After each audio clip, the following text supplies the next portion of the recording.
Are you here to confirm that Daredevil is responsible for this, Detective? There is no proof that Daredevil even exists.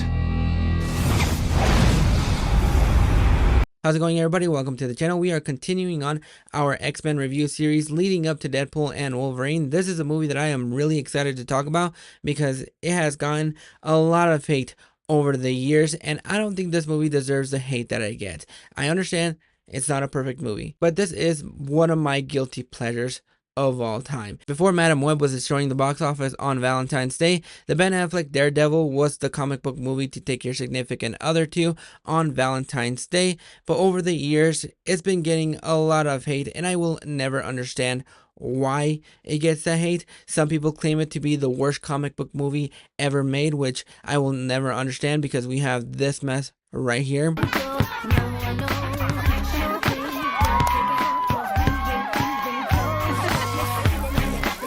This was the movie that I grew up with, so I have a bit of a heart for this movie, and it was the reason why when they announced Ben Affleck as the new Batman in the DCEU, or the old DCEU, I was really excited about that casting because this was the movie that introduced me to Ben Affleck. This was the movie that introduced me to basically everybody on the roster that we have here. The casting for this movie is just absolutely perfect. You have Ben Affleck as Matt / Daredevil. You have Jennifer Garner as Elektra, the late great Michael Clark Duncan as Kingpin, and Colin Farrell as Bullseye. The casting in here is the highlight of the movie, and I think everybody had their moments to shine when they needed to shine. The relationship that they built between Matt and Elektra, I really enjoyed, and even though it took a while to get to that point, and when they first meet,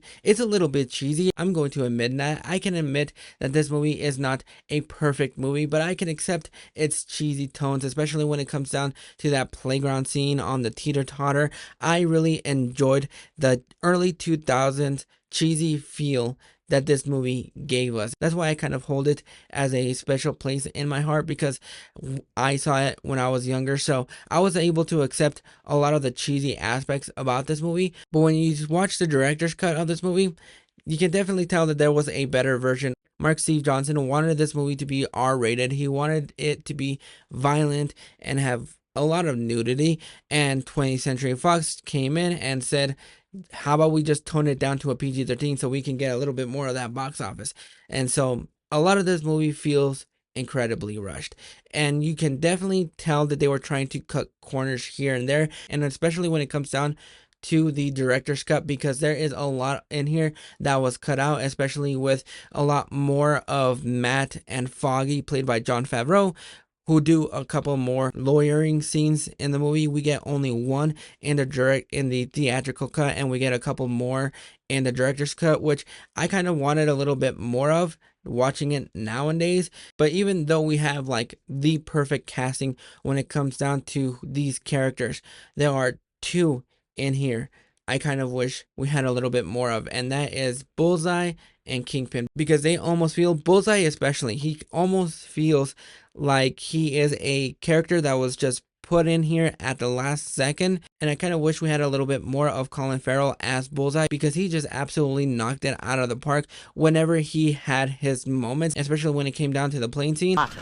yeah, just let's say he had a little cream in his coffee. But he did very well for himself on the internet. But don't ask me how. No, you know, they did get me a computer. Marjorie called and said she had these frequent flyer miles. Nerve was acting.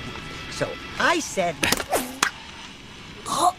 There are moments where Bullseye has his moments. He has some great one-liners here and there. They just don't use him well enough in the theatrical cut. It's been a hot minute since I've seen the director's cut, but I think they use him a little bit better in the director's cut.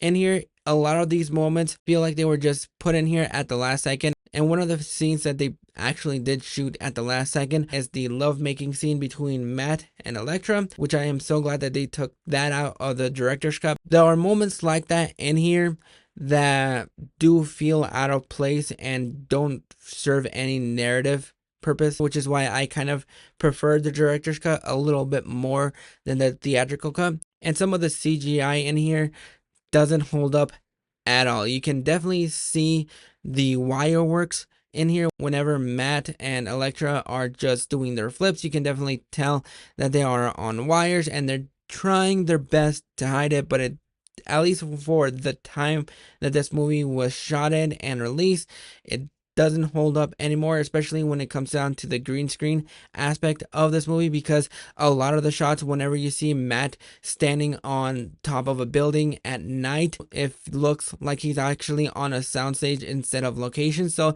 there are some things in here that don't hold up for me as much as it did when I was younger. But even watching it now, I can accept that it's the cheese factor that I really do like. I don't hate it as much as a lot of people. Clearly, I still have a lot of fun with this movie. It puts a smile on my face every single time that I see it, because it's one of my childhood movies. So I can definitely accept that it's cheesy, it's not the greatest, but it also isn't the worst thing ever made. It's watchable, it's serviceable, it has its moments of fun, it has its moments where things don't hold up, but overall I'm going to go ahead and give Daredevil a 5.5 out of 10. I really enjoyed this movie. I don't care what anybody says. I think this is a fun movie. Take the cheesy aspects with it. I really enjoy it, but those are my thoughts on Daredevil. Do you guys hate it as much as everybody else, or do you think this is an underrated movie? Go ahead and drop your thoughts in the comments below, and I'll catch you guys for the next video.